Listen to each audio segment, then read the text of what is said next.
I used to beat myself harder than a 17-year-old with high-speed internet. 3 years ago, if you could have seen inside my head, you would have heard nothing but I'm ugly, I'm stupid, I'm not interesting, I'm a steaming pile of shit, I'm not cool, and if the plural of goose is geese, why isn't the plural of moose meese?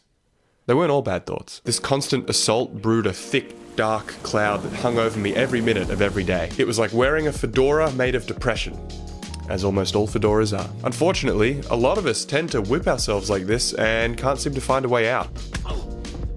We might even feel that it's necessary to push us forward. I used to think so too, but I was wrong. It's taken me 15 years to learn one simple lesson. Self-loathing is a shitty fuel source. It will never propel you as far as self-love. This is the critical lesson. If we can switch our driving force from beating ourselves up to gently loving ourselves forward, here's what will happen. You'll be happier, duh. Your energy will skyrocket. Then you'll become excited to take action, which will then make you more consistent. And then your goals will come to fruition way faster. So, how do we do that? I am so glad you asked. Here is how I do it in 3 simple steps. Step 1, recognize the problem. Nothing will change until we can catch ourselves in the storm. You're obviously aware of the problem or you wouldn't be watching this, so that's a great start. The next step is to catch those negative thoughts as they're happening. 2 easy ways of doing this. Number 1, sit alone for 5 minutes. No phone, no music. Take a seat and watch your thoughts pass across your mind like a river. Now at first, this river is just going to be full of shit. It's just going to be stupid things you said in high school, self-consciousness, critical thoughts, but that is a good sign. I like to think of these negative thoughts as like a backed up drainage pipe. By intentionally looking at them, you're opening up the valve and letting it flow. Now when you first unblock that pipe, a lot of garbage is just going to come blasting out. But if you can stay consistent, if you can learn to let go and watch the flow, I'm a freestyle rapper, then eventually the stream will run clearer and clearer and clearer. Second method, stream of consciousness journaling. Another great way to get to your patterns is to just grab a notebook and go to town. This is pure freeform. There is no wrong answer. If you do this a few times, you'll notice that you keep spiraling around the same few issues. Maybe it's that you feel really awkward or unattractive or aimless. Now you've got your self-critical greatest hits on paper and we can begin to change them. Step 2, turn the ship. Out with the old and in with the new. Here are the 4 best ways that I've found to change my thought patterns. Number 1, diet, sleep, and exercise. Honestly, everyone recommends this, and that's because it works. Sleeping for 8 hours, eating well, hitting the gym are the quickest ways to feel better. Plus, it's much easier to change negative patterns when you're more energized, happier, and actively doing something for yourself. It's very rare that one of these tips is extremely simple and gives immediate results.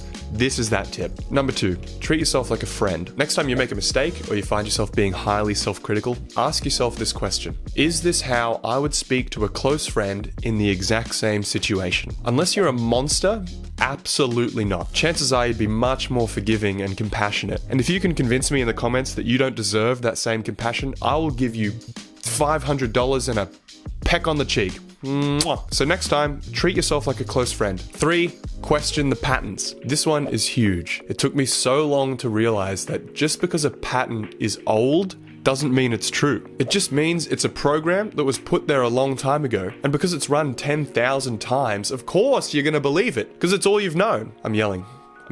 Josh, you're yelling. So start to question your criticisms, like really question them. Am I really a piece of shit? Or am I just running on autopilot? Am I really uniquely incompetent? Or am I just expecting myself to be immediately great at something? If you can find the courage to start to question those patterns, it just creates a bit of space between yourself and that old programming. And this creates room for a new pattern to come in.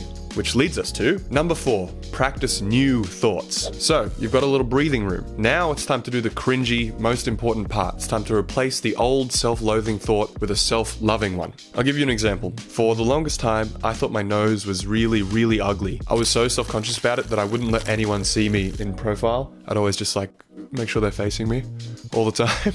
And for years, I just accepted that I would always be undesirable until I could rustle up the $10,000 or whatever it would take to get a nose job. But then I started to question it. I started to think, am I really so ugly? Or am I just comparing myself to all these white boys with little button noses and I'm fine just the way I am? And this is really easy to say, but it's really hard to do because at first the pattern is so strong it's going to feel insurmountable. But if you stay consistent in your questioning, that negative thought will begin to soften and it'll even start to change into your positive replacement. Now, an important point here is this isn't fake it till you make it. I'm asking you to genuinely genuinely question and acknowledge the possibility that you're wrong about yourself. Even if it's only a 1% chance, you have to admit to yourself that it's possible. And that is kind of the seed from which the plant of the positive thought grows. I'm a spiritual guru. Honestly, I think any belief can be changed with consistent practice.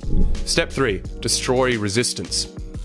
This might be the most important part, because once you start to change, your brain is going to find all these clever ways to try and trick you into going back into your old negative patterns. So right now, we're going to destroy those cheeky justifications in advance so they don't catch you off guard later. Here are some really common ones. I need to suffer to be creative.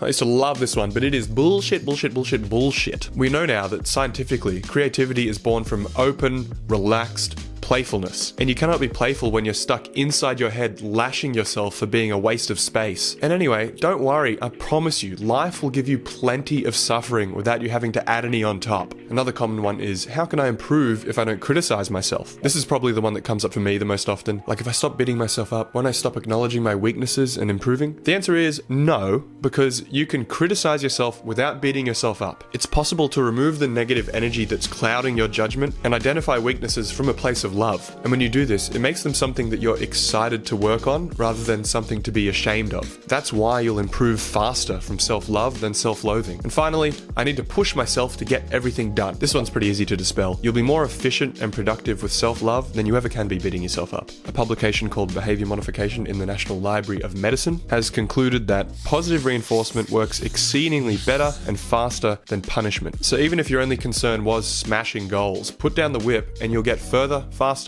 And that's it. Hope this helps. I'd love to hear from you in the comments if you have other techniques that you use. And thanks for watching. Alright, which of these is the funniest? I used to beat myself harder than cream with a whisk. I used to beat myself harder than a self-critical egg. It's kind of funny. I used to beat myself up harder than a schizophrenic in a house of mirrors. Funny, bit offensive, but funny.